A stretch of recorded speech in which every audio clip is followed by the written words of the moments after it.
Have you ever stopped to wonder how your favorite cheesy snack, Hot Cheetos, is actually made?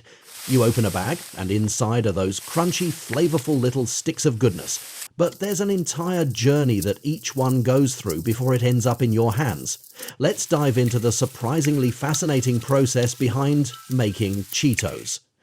It all begins with a humble ingredient, corn. Not just any corn though. The process starts with special varieties of corn that are selected for their ability to puff and crisp just right when cooked. Once harvested, the corn kernels are cleaned and dried. Then they're ground down into a fine powder known as cornmeal. This cornmeal doesn't go straight to cooking, it's enriched first. Nutrients like iron and B vitamins are added to the mix to boost the nutritional content.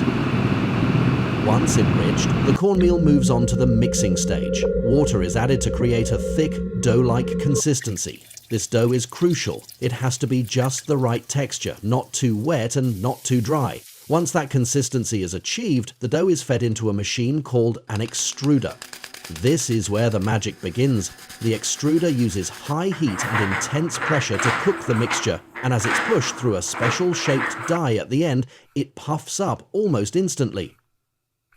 But we're not done yet. Next comes cooking, which gives Cheetos their signature texture. There are two main types of Cheetos you might know, the crunchy ones and the puffy ones. Crunchy Cheetos are fried in hot oil. This step locks in the shape and removes most of the moisture, giving them that crisp bite. Puff-style Cheetos, on the other hand, are baked. Baking makes them light and airy, almost melt in your mouth soft.